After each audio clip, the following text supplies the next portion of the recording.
करे तो ही बेहतर है। बट हीरो एक्सट्रीम गॉडलाइक, एक टीम अभी भी सर्कल के अंदर जाना है। ठीक सामने मौजूद है global e sports 4TR, specially 4TR वो टिप के अराउंड मौजूद। एंड ऐसे में क्या स्लैमिंग देंगे पंक, पीछे से ये वार करने की कोशिश है। देखते हैं कनेक्शन बन पाता है या नहीं। पंक तो डाउन हुए थे बट इनके सिपाही आगे जरूर गए और वो ऑब्जेक्टिव भी क्लियर किया। और अब आगे का ऑब्जेक्टिव यही है कि इनको ये फाइट लेनी है। सामने ट्रॉय का वो ग्रेनेड एग्जैक्टली 2 प्लेयर्स को लेकर के गया है। And now it comes down to the global esports show, क्योंकि इनको पता है दे हैव टू फाइट, इनको पता है they want to go big, they did not have ammo, they did not care. AR में अगर एमो नहीं है तो शॉटगन तो कमाल करती ही है। ट्रॉय एक एक करके प्लेयर्स को लेकर के गए हैं। And I want to hear everyone just say this, Manya was the reason सबसे पहला सीजन बीजीएमएस का जीई ने जीता था और अब जी फाइट के लिए वापस तैयार है। आंखों में अंगार लिए चले हैं मान्या और इनकी टोली।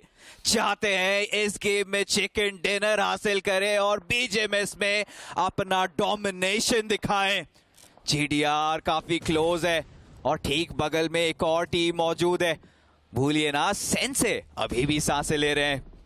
उसी तरीके से वो चलना जरूर चाहेंगे, लेकिन कितनी देर तक। आखिरी खिलाड़ी जोन के अंदर, लेकिन हर डायरेक्शन से आपको स्पॉट किया जा सकता है। ये कल के रैंगल की बैटल थी जिसमें OnePlus गॉड्स रेन के पास सॉलिड कवर्स थे और ग्लोबल ई स्पोर्ट्स कवर्स के लिए स्ट्रगल कर रही थी। लेकिन अब कहानी उल्टी है, ग्लोबल ई स्पोर्ट्स के पास सॉलिड कवर्स हैं और OnePlus गॉड्स रेन कवर्स के लिए स्ट्रगल कर रही है। ग्लोबल ई स्पोर्ट्स के पास अब लूट भी है और इस लूट के चलते वो सिर्फ और सिर्फ चिकन पर अपनी नजरें गढ़ा के बैठे हैं। कितने तैयार हैं? अगले 10 सेकंड के अंदर जब जोन श्रिंक होगा तो शायद पता चल भी जाए। सभी इंतजार कर रहे हैं, राह देख रहे हैं और सभी ने ठान लिया कि ये इलाके को हथियाना है। मैट किंग्स एक तरफ से उनका भी पुश देखने को मिला, दूसरे छोर पे गॉड्स रेन भी है। पर अगर एक बार मैप फिट दिख जाए, मैट किंग्स आपने देखिए पूरा सर्कल पे यहाँ पे कब्जा बनाने की कोशिश करी है। और अगर साइडलाइन से एक आध नॉक्स निकल जाते हैं, डेफिनेटली अपनी दिशा बदल सकते हैं और दुश्मनों की दशा जरूर बदल सकते हैं। सेंसे उनके ऊपर शॉट्स आए जरूर, वो ग्रेनेड का स्प्लैश डैमेज, स्प्लैश डैमेजेस में ही फंस करके रह जाएंगे। आप ही ने बात करी थी सेंसे अकेले खिलाड़ी बचे हुए हैं, लेकिन ऐसा लगता है उन्होंने अपनी लोकेशन को थोड़ा जल्दी ही दे दिया। वो ग्रेनेड रोल होकर के नीचे जा सकता था, लेकिन ये 2 तरफा वार, क्या इस 2 तरफा वार के लिए तैयार रहेगी ग्लोबल ई स्पोर्ट्स? उनको मैट किंग से भी फाइट लेनी है और पीछे OnePlus गॉड्स रेन से भी फाइट लेनी है। मान्या ने बिल्कुल सामने देखा और आराम से चलिए सेंसे को तो पिक किया, लेकिन अब ये 3 टीमें कौन किस पर कितना हावी और कौन है वो जिसके पास अपने लिए जीत का मंत्र है। वक्त रुक चुका है, सांसें थम चुकी हैं। सिर्फ एक ग्रेनेड या एक स्प्रे ही इस चुप्पी को तोड़ सकता है। सभी इंतजार में वो ओपनिंग नॉक की। एक तरफ मैट किंग्स, चारों खिलाड़ी इनके जीवित, दूसरी तरफ गॉड्स रेन जिन्होंने ऑलरेडी काफी बेहतरीन खेला था आज सुबह, और तीसरे ग्लोबल ई स्पोर्ट्स सर्कल के सेंटर पे अच्छा स्प्रेड है। बट क्या वो यूटिलिटीज है, क्या वो एमो है, ये जानना जरूरी है। मान्या पिछले सीजन के अंदर जब इन्होंने टीम सोल को ट्रॉफी दिलाई थी, उसके बाद अप्स एंड डाउन जरूर रहे, आज वापस ग्लोबल ई स्पोर्ट्स के नाम के साथ आए हैं। ये दर्शाने की संघर्ष से बड़ा कोई पुरस्कार नहीं है, लेकिन उस पुरस्कार की प्राप्ति के लिए सामने वही टीम जो इनसे 1 सीजन पहले इस ट्रॉफी को अपना बना चुकी है। तो कोशिश तो रहेगी कि उस संघर्ष को एक नया स्वाभिमान मिल सके, पर नियो की कोशिश इस ग्रेनेड के साथ कहानी को पलटने की। 2 ऐसे खिलाड़ी, 2 ऐसी टीमें जो एक अलग एक्सपोजर लेकर के आती हैं इस पूरी फाइट में, लेकिन मैड किंग्स को कहां पीछे रखेंगे? बिल्कुल पीछे तो नहीं रख सकते इस समय।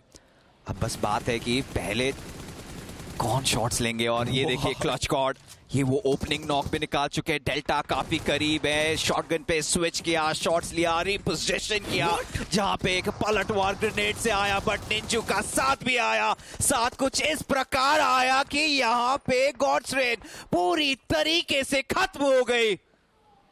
लेकिन मान्या पीछे से आते हुए नजर आ रहे हैं। यहां कहानी बदल सकती है। क्या निंजू के पास अभी भी वो मौका है कि वो कुछ कर पाए? मान्या को भी दूर दराज के एरिया से स्पॉट किया गया है। शैडो सही समय पर आए, मान्या को टेक डाउन किया है शैडो ने, और ये बहुत जरूरी भी था। शैडो दी आईजीएल, शैडो दी एग्रेसर। लेकिन अब ये पूरी बैटल बिल्कुल आमने सामने की बन चुके हैं। 3 खिलाड़ी मौजूद जरूर है, लेकिन किस तरीके से फाइट ले पाएंगे? वेरॉन बिल्कुल दूसरी दिशा में, ट्रॉय दूसरी दिशा में, अलग अलग दिशा से पकड़ने के लिए 3 वर्सेस 2 की ये बैटल है। निंजू एक यूजी उनके पास, वेरॉन को जाते हुए देखा जरूर है, लेकिन क्या उन्हें ये पता है कि ऑलरेडी ग्लोबल ई स्पोर्ट्स उनका इंतजार करने के लिए जोन में जगह बदल रही है?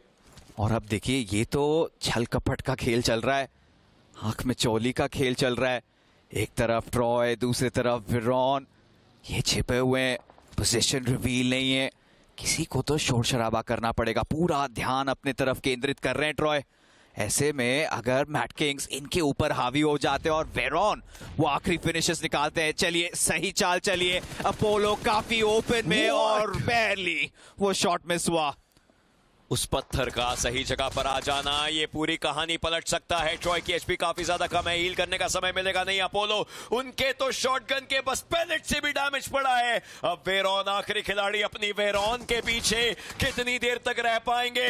मल्टीपल प्लेयर्स मल्टीपल डायरेक्शन से आते हुए, लेकिन उन्होंने एक खिलाड़ी को टेक डाउन किया और साथ के साथ व्हीकल के अंदर अपनी जगह बदली है। पॉइंट बहुत जरूरी है और हर जगह पर उन्हें स्पॉट किया जा रहा है। अपोलो की भी एचपी काफी कम है, बैंडेजेस के सहारे वेरॉन को एक कारनामा करना है। ये मौका है, रात जितनी गहरी है सितारा उतना ज्यादा चमकता है। लेकिन क्या वेरॉन वो सितारा बन पाएंगे जो इस हाहाकार में एक चमत्कार सामने रख सके? लुक एट शैडो, धीरे धीरे आगे बढ़ रहे हैं।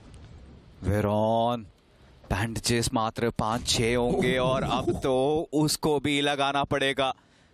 थोड़ा सा यहाँ पे हिल रहे हैं, यहाँ से बाहर निकल रहे थे, रीपोजिशन करने की कोशिश थी,